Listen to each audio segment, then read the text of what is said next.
అందరికీ నమస్తే అండి. రాజకీయాల్లో మనకు ఒక కళాకారుడు ఉన్నాడండి, అంబటి రాంబాబు. మామూలు కళాకారుడు కాదు, లేని కళలు అంటూ మనోడి దగ్గర ఉండమాట. పచ్చిగా చెప్పాలంటే పొలిటికల్ ఫ్లాష్ మ్యాన్ అనమాట. ఈ మధ్యకాలంలో ఫ్లాష్ మ్యాన్ అనే డైలాగ్ బాగా వైరల్ అవుతుంది కదా. అంబటి రాంబాబు కూడా ఇంచుమించుగా ఫ్లాష్ మ్యాన్ అయిపోయాయి, మామూలు వ్యవహారం కాదు అదంతా కూడా. ఒకసారి పవన్ కళ్యాణ్ గారిని ఉద్దేశించి ఏమని మాట్లాడుతున్నాడు వినిపిస్తా చూడండి. సరే, ఎవరు ఇచ్చారో ఏంటో, మరి ఏ సంస్థ ఇచ్చిందో నాకు తెలియదు, కానీ చాలా సంతోషం. ఆయనకి టైగర్ ఆఫ్ మార్షల్ ఆర్ట్స్ ఇచ్చినందుకు మా శుభాకాంక్షలు. కానీ ఆయన దగ్గర చాలా మార్షల్ ఆర్ట్స్ ఉన్నాయి, ఇంకా ఇలాగా మార్షల్ ఆర్ట్స్ కాదు, చాలా ఆర్ట్స్ ఉన్నాయి ఇంకా ఆయన దగ్గర.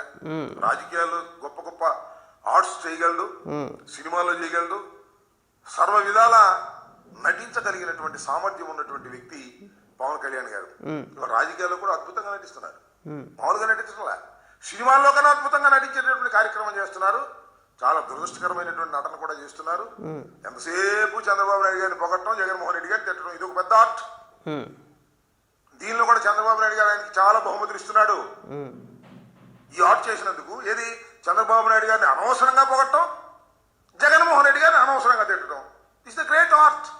ఈ ఆర్ట్కి చంద్రబాబు నాయుడు గారు చాలా బిరుదులు రహస్యంగా ఇస్తున్నారు.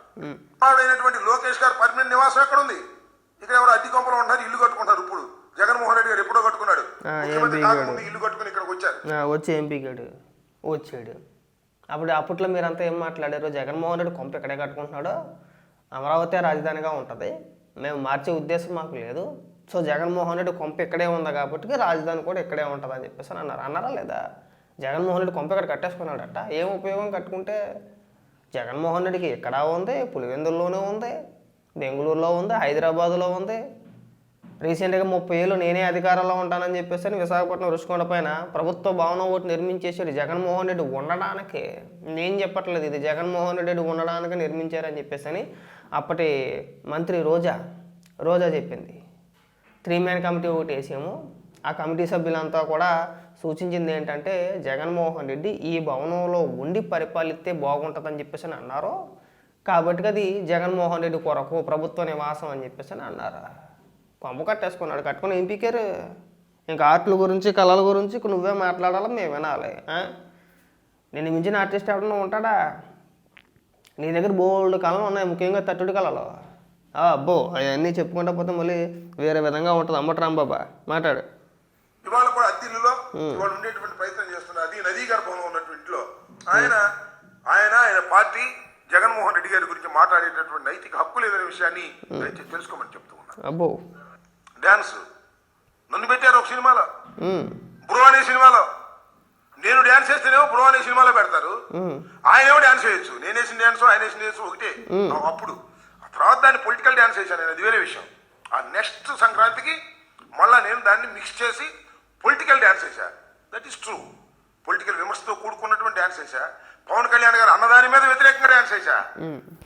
నేను బహిరంగ రోడ్డు మీద డ్యాన్స్ చేస్తాను, పవన్ కళ్యాణ్ గారు ఎక్కడ పడితే అక్కడ డ్యాన్స్ చేస్తున్నాడు. అబ్బో, నీ డ్యాన్సులు మాకు తెలదేటి? మా చిన్నప్పుడే చూసాం మేము ఆడియోల రూపంలో. నువ్వు ఎక్కడెక్కడ డ్యాన్సులు వేస్తావు, ఏం చేస్తావు, ఏమేమి కార్యక్రమాలు చేస్తావు. మనం ఏం చేసినా పెంట చేసుకోవడమే కదా సోషల్ మీడియాలో. ఇప్పుడు నువ్వు ఫస్ట్ ఆడియో అనుకుంటా 2009 2010, సరిగా నాకు సంవత్సరం గుర్తులేదు. అప్పట్లో పెద్ద వైరల్, అది మామూలు వైరల్ కాదు. మాట్లాడే గుర్తుందా సంజన అని చెప్పేసి అని రోడ్డు మీద వేసావు, అది కూడా ఇంచుమించు రోడ్డు మీద వేసినట్టే. తర్వాత మంత్రి అయిన తర్వాత సుకన్య కాదా?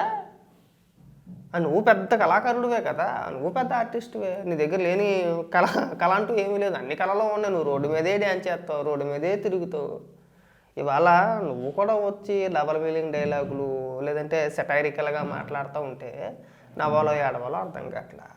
నీకు దిక్కుమలతానం పెట్టుకుని ఎప్పుడు కూడా రాజకీయాన్ని పక్కన పెట్టేసి వ్యక్తిగత అంశాల జోలికి, లేదంటే పవన్ కళ్యాణ్ గారు నటించిన సినిమాల గురించో, లేదంటే ఇంకొక రకంగానో ఏదో ప్రాస తప్పితే, ఏ రోజు నువ్వు మంత్రిగా ఉండగా నీ శాఖకు సంబంధించి ఒక ప్రెస్ మీట్ పెట్టి 10 నిమిషాల పాటు మాట్లాడావు. నువ్వు మాజీ మంత్రి అండి. పవన్ కళ్యాణ్ గారికి ఏదో ఒక బిరుదు వచ్చింది, మార్షల్ ఆర్టో ఇంకోటో, అది నీకు సంబంధం లేదు, రాజకీయంగా సంబంధం లేదు. పోనీ ఆయన ఏమైనా కట్టట్టుకుని జగన్మోహన్ రెడ్డి ఫోటోని ఏమైనా కోసాడా? అది ఏడిపోయి మళ్ళీ దిక్కుమలే వాళ్ళకి. ఏదో ఎవరో ఇచ్చారు, సరే దాని మీద కూడా రకరకాల ట్రోల్స్ వేస్తున్నారు, పక్కన పెట్టండి, అది ఎవరి కర్మ వాడిది. ఇప్పుడు దాన్ని నువ్వు మాజీ మంత్రి అయ్యింటే దాని గురించి నువ్వు ఒక ప్రెస్ మీటే పెట్టాల్సిన అవసరం లేదు. నువ్వు ఎంతసేపు కూడా మాజీ మంత్రివి కాబట్టి నీ శాఖకు సంబంధించి అంటే గతంలో నీటిపారుదల శాఖగా చేసావు కాబట్టి ఇరిగేషన్ మినిస్టర్గా చేసావు కాబట్టి ఆ శాఖకు సంబంధించి పోలవరం గురించో ఇంకొక ప్రాజెక్టు గురించో మీ హయాంలో ఎంతవరకు పనులు జరిగినాయి ఇప్పుడు ఎంతవరకు జరుగుతున్నాయని చెప్పి తగలాడాలి. అడ్డగోలు ప్రెస్ మీట్లు లేఖితనంగా చిల్లర మాటలు మాట్లాడకూడదు. ఫస్ట్ అది తెలుసుకుంటే బాగుంటుంది. ఇక కళల గురించి ఆటల గురించి చెప్పుకుంటా పోతే ఒక రోజు పట్టుద్ది. అయ్యొద్దు ఎటకారం మాటలు మాట్లాడితే నీకన్నా ఎక్కువ మాట్లాడతాను నేను చెప్పాను కదా. నువ్వు పొలిటికల్గా ఫ్లాష్ మ్యాన్ టైప్, నువ్వు మామూలు ఫ్లాష్ మ్యాన్ కాదు. ఈ అతి ప్రాస తగ్గించుకుంటే బాగుంటుంది.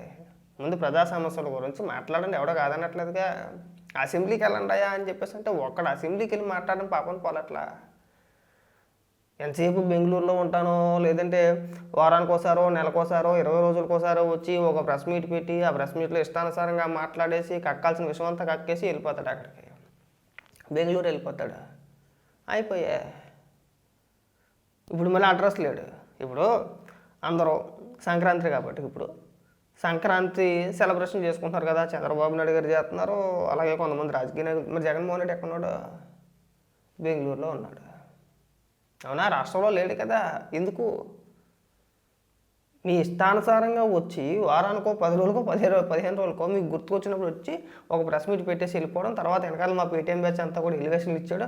అయ్యి బాబు ఇంకెవడో సమాధానం చెప్పట్లేదు, ఇంకా సమాధానం చెప్పలేకపోతున్నారని చెప్పేసి మళ్ళీ ఇదొక ఎలివేషన్. మళ్ళీ జగన్మోహన్ రెడ్డి ఎమ్మెల్యే, మాజీ ముఖ్యమంత్రి, అసెంబ్లీకి వెళ్ళొచ్చు, అసెంబ్లీలో మాట్లాడవచ్చు. అంతే తప్పితే నా కొంపలో 4 గోళ్ళ మధ్యలో నేను ఒక ప్రెస్ మీట్ లాంటిది పెట్టేసుకుంటానండి. ఆ ప్రెస్ మీట్లలో సీతులు కట్టుకుని మాట్లాడేస్తాను, అటు చూస్తాను ఇటు చూస్తాను, 4 పంచ్ డైలాగులు వేసేసి వెళ్ళిపోతాను. దానికి ప్రభుత్వం సమాధానం చెప్పాలంటే చెప్పరు.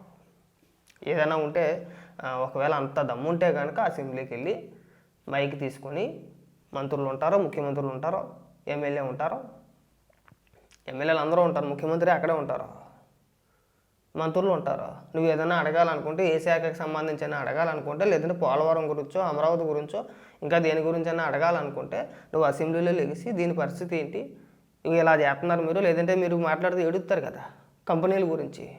ఇక ప్రతి కంపెనీకి కూడా మీరు 99 పైసలకే భూములు ఎందుకు కేటాయిస్తున్నారని చెప్పేసి వాటి గురించి మీరు అసెంబ్లీలో అడిగితే అదే అసెంబ్లీలో సంబంధిత మంత్రులు సమాధానాలు చెప్తారు. అవన్నీ వదిలేశారు. మేము వెళ్ళాం అసెంబ్లీకి, మమ్మల్ని తిడతారు, మమ్మల్ని కొడతారు, మేము వాళ్ళు చూస్తే మాట్లాడలేం. మేము నిజమే మాట అయితే వాస్తవమే. మీరు ఇక్కడ కాబట్టి 4 పేపర్లు ముందెట్టేసుకొని ప్రిపేర్ అయిపోయి చక్కగా 4 డైలాగులు కొట్టేసి వెళ్ళిపోతున్నారు. కానీ అసెంబ్లీలో మాట్లాడమంటే మీరు మాట్లాడగలుగుతారా?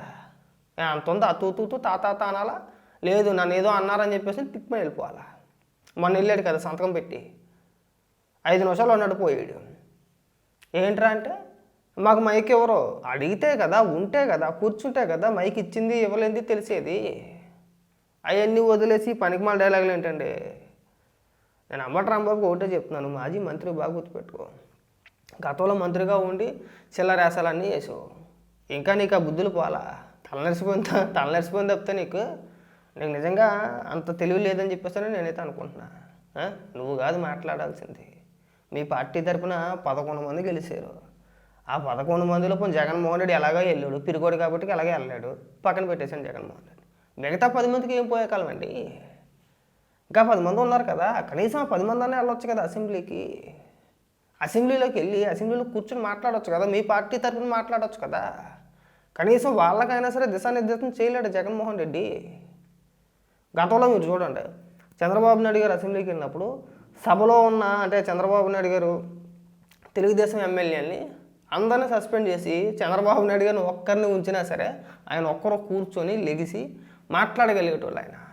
అలా ఉందా? ఆ పరిస్థితి ఉంటుందా జగన్మోహన్ రెడ్డి దగ్గర? జగన్మోహన్ రెడ్డి వెళ్ళొద్దు, మీ పార్టీ మిగిలిన 10 మంది ఎమ్మెల్యేలైనా పంపించండి అసెంబ్లీకి. జీతాలు తీసుకుంటున్నారు కదండి, నెల జీతాలు తీసుకుంటున్నారుగా. మరి జీతాలు తీసుకున్నప్పుడు వచ్చి మాట్లాడడానికి ఏమైంది? నువ్వెందుకు మాట్లాడుతున్నావు? మిగిలిన 10 మంది పేర్లు కూడా నాకు గుర్తులేదు ఎవరికి కూడా. జగన్మోహన్ రెడ్డి పేరు ఒకటే గుర్తుంది, ఆ గెలిచిన 10 మంది ఎవడో కూడా ఇంకా తెలియదు ఎవరికని. ఎవడో ఎమ్మెల్యే ఒకరు ఉన్నారు, చంద్రశేఖర్ ఏదో పేరు, అతను. మీరంతా డిబేట్లో మాట్లాడడానికి తప్పితే వీళ్ళిద్దరే తెలుసు, జగన్మోహన్ రెడ్డి ఇంకొక ఎమ్మెల్యే చంద్రశేఖర్ అనేది పేరు ఉంటుంది అతను. ఆ మిగిలిన 9 మంది ఎవరు ఇవాళకి కూడా తెలియదు మాకు. దయచేసి ఈ డైలాగులు కొట్టడం మానేసి అసెంబ్లీకి వెళ్ళమని చెప్పు, అసెంబ్లీలో మాట్లాడమని చెప్పు. నువ్వు కూడా పిచ్చ పిచ్చ మాటలు మాట్లాడమాక. కళల గురించి, కళాకారుల గురించి, లేదంటే ఆర్ట్ల గురించి నేను చెప్పాను కదా, నీ దగ్గర తట్టుడు అట్టు గట్టిగా ఉంటుందని చెప్పేసాను. ఈ డైలాగులు కొట్టడం మానే.